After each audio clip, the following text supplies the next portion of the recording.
सवाल पूछता हूं कांग्रेस को, ये जो नारा देते हैं तो क्या कांग्रेस और उसके साथी, खास करके तमिलनाडु, क्या वो वहां हिंदू मंदिरों को जो कब्जा किया जा रहा है, हस्तक्षेप किया जा रहा है, दक्षिण के अधिकतम राज्यों में यही खेल चला है। जब आप कहते हैं जितनी आबादी उतना हक, तो क्या ये हक हिंदुओं को आप वापस देंगे क्या? जवाब दीजिए। ये झूठी बातें मत करिए। लोगों को भ्रमित करने का खेल खेलना बंद कर दीजिए। कांग्रेस को, इंडी अलायंस को इस बारे में भी अपना स्टैंड साफ करना चाहिए। कांग्रेस के साथी जो तमिलनाडु में राज करते हैं, जो केरल में राज करते हैं, जो तेलंगाना में राज करते हैं, जो कर्नाटका में राज करते हैं, ये सारे साथियों को कांग्रेस से बात जवाब देना पड़ेगा। साथियों, आज देश में सबसे बड़ी जरूरतमंद जिनको डगर डगर पर मदद की जरूरत है, वो कौन है?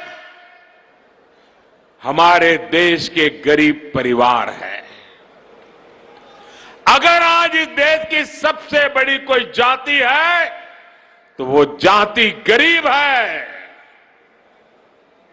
और इन गरीबों की सबसे बड़ी जाति, उनकी सेवा, उनका कल्याण, उनकी प्रगति, यही सच्चा सामाजिक न्याय है।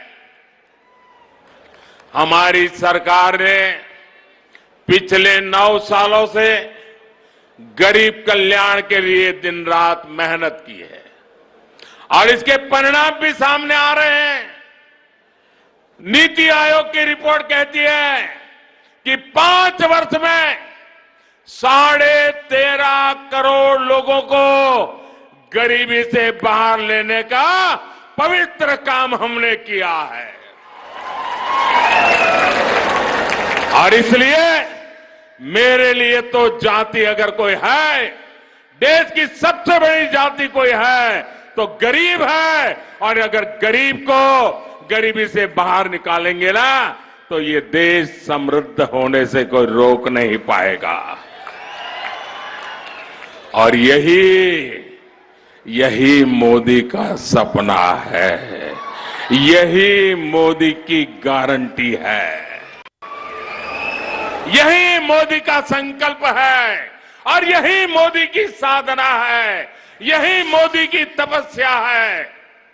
और मैं अन्य सभी राजनीतिक दलों से भी आज आह्वान करता हूं, हाथ जोड़ करके मैं देश के रजीब सभी राजनीतिक नेताओं को, सभी दल के मुखियाओं को, सभी पॉलिटिकल पार्टियों को कहता हूं, आइए, आजादी के 75 साल हो गए, आइए गरीबों के कल्याण पर विचार करें, गरीबों की भलाई के लिए विचार करें, गरीबों की भलाई के लिए योजनाएं बनाएं, गरीबों के उत्थान के लिए काम करें।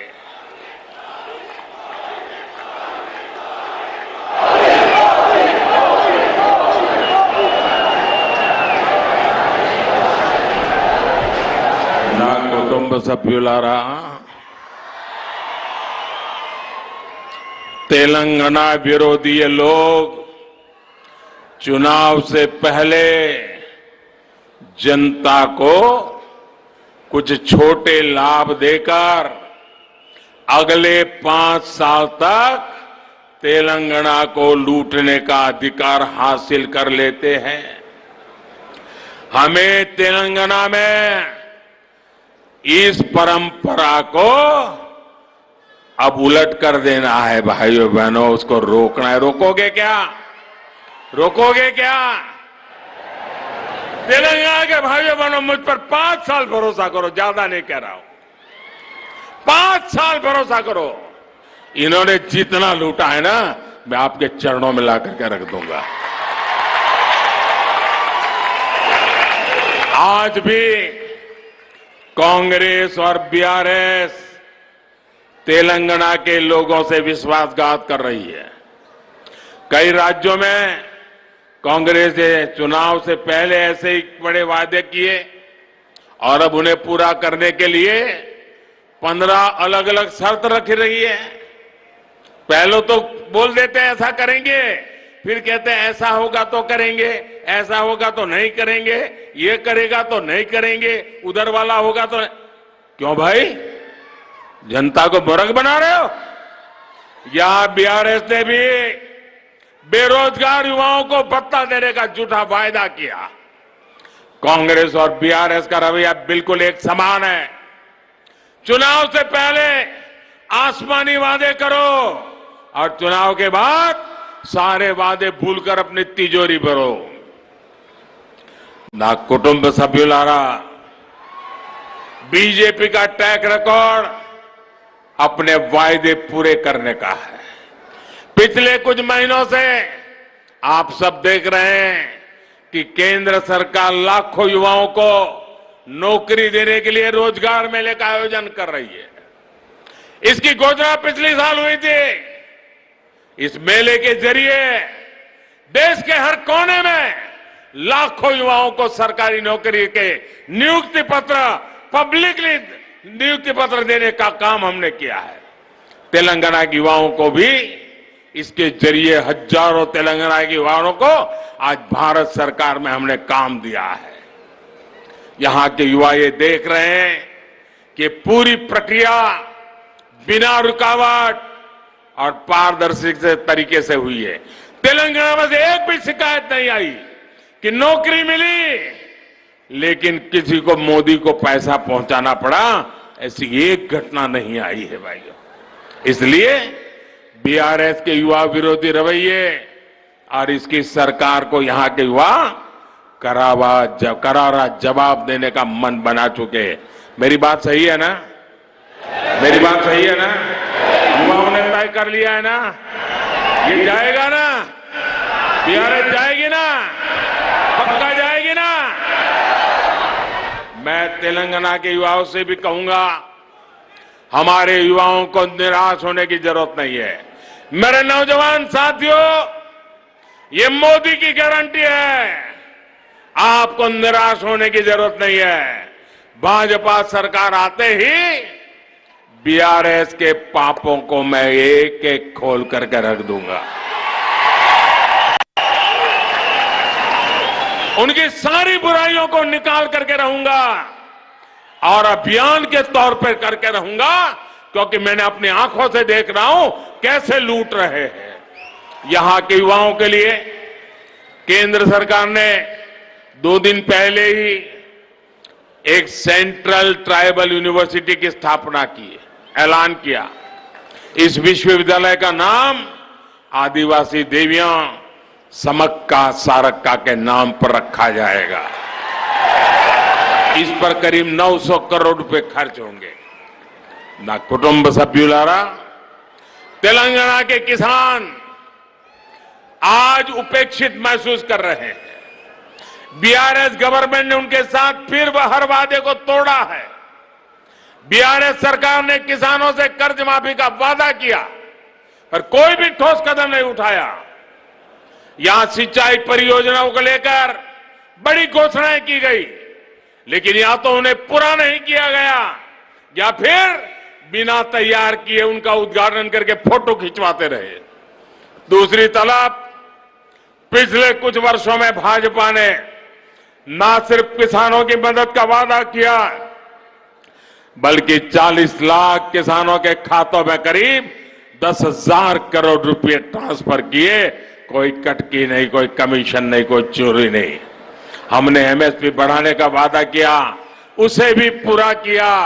ये मोदी की गारंटी है, पूरी करके रहता है। ना कुटुंब सभ्युलारा, हर जिले के किसी एक उत्पाद को बढ़ावा देने के लिए, उसका उत्पादन और एक्सपोर्ट बनाने के लिए केंद्र सरकार 1 डिस्ट्रिक्ट 1 प्रोडक्ट योजना चला रही है। इस योजना के तहत निजामाबाद के हल्दी को प्रमोट किया जा रहा है। और हल्दी की जब बात आती है ना, मैं खास करके मेरी तेलंगाना की बहनों को आज शत शत नमन करना चाहता हूं। मैं तेलंगाना की किसान माताओं के चरण मेरे माथे पर लेता हूं। उस चरण रज से मैं अपने आप को एक पवित्र प्रसाद के रूप में ले रहा हूं। क्यों? क्योंकि सिर्फ तेलंगाना की माताएं बहनें हल्दी की खेती में दिवस रात मेहनत करती, इतना ही नहीं, वो खेती की पैदावार करती, ऐसा नहीं, लेकिन कोविड के समय हल्दी ने दुनिया के बहुत लोगों को राहत दी है। पूरी दुनिया में हल्दी पहुंची है। दुनिया को बीमारी से मुक्त रखने का काम ये मेरी तेलंगाना की और मेरी देश की हल्दी पैदा करने वाली माताओं बहनों ने की है। और इसलिए मैं उसे नमन करता हूं। और इसलिए महबूबनगर में ही मैंने इससे जुड़ी एक बड़ी घोषणा की है। हमने किसानों से किया एक और वादा पूरा कर दिया। हल्दी उगाने वाले किसान भाइयों के लिए, उनके विकास के लिए अब देश में नेशनल टर्मरिक बोर्ड, उसका गठन किया जाएगा। ये बोर्ड हल्दी की उपज को देश और दुनिया के अलग अलग हिस्सों में विस्तार देने में मदद करेगा। इस निर्णय का बड़ा लाभ तेलंगाना के किसानों को भी होगा। मैं एक बार फिर तेलंगाना के किसानों को, निजामाबाद के किसानों को